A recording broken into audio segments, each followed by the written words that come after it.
জয় মা চাঁদনী মা, জয় বাবা শিব বাবা, জয় মা সিদ্ধেশ্বরী, ভারত মাতা কি জয়।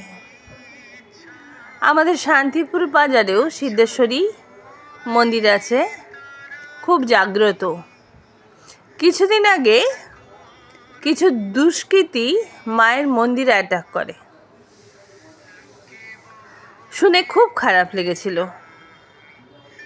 যাই হোক, আজকের প্রসঙ্গ শান্তিপুরের সিদ্ধেশ্বরীর বাড়ি নিয়ে না, আজ ঠানঠানিয়া কালীবাড়ি বা সিদ্ধেশ্বরী কালীবাড়ি কলকাতায় যেটা আছে সেটা নিয়ে আলোচনা করব।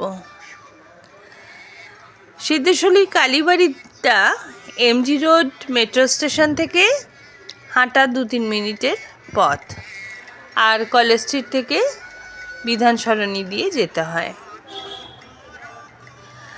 আর খোলা থাকে সকাল 6টা থেকে 1টা অবধি, দুপুর 3টে থেকে 10টা অবধি।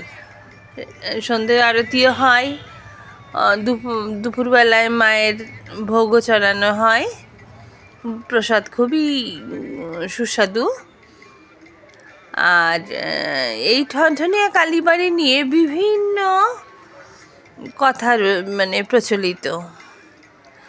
উদয়নারায়ণ ব্রহ্মচারী নামক এক শাক্ত তান্ত্রিক 350 বছর আগে ঘন জঙ্গলের ভেতরে একটি মাটির মূর্তি তৈরি করেছিলেন।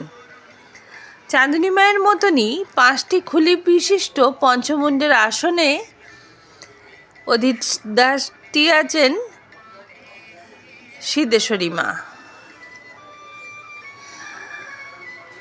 আর পরে উত্তর কলকাতার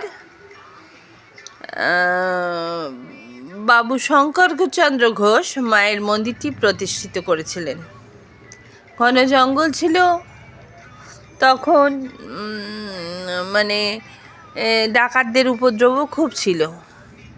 তো মাকে জাগ্রত করবার জন্য তো বটেই, আর ওই ডাকাতরা এলে তা জানান দেওয়ার জন্যেই মন্দিরের ঘণ্টাটা খুব জোরে জোরে ঠন ঠন করে চালানো হতো, যাতে সবাই সতর্ক হয়ে যায়। এই মন্দিরে মায়ের কাছে এসেছেন, মাকে দর্শন করেছেন স্বয়ং শ্রী শ্রী পরমহংসদেব। তিনি মাকে কী দিয়ে পুজো করেছিলেন জানেন? ডাব আর চিনি দিয়ে। মাসটা ছিল বৈশাখ মাস।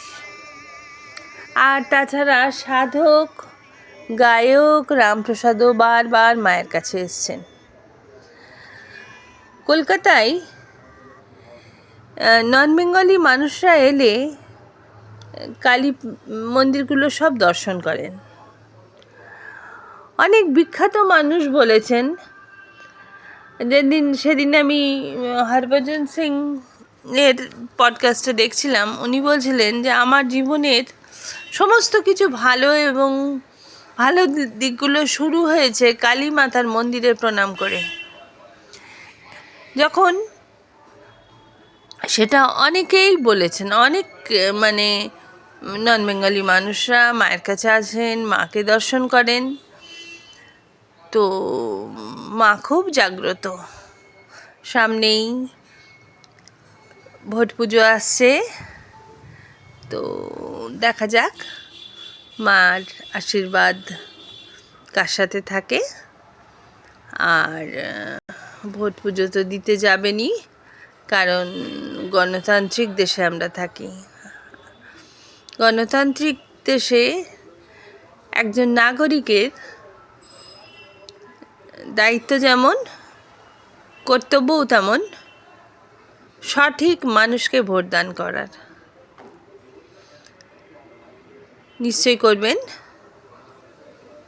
আবার দেখা হবে, কথা হবে। আজকের মতো এইটুকুই। নমস্কার।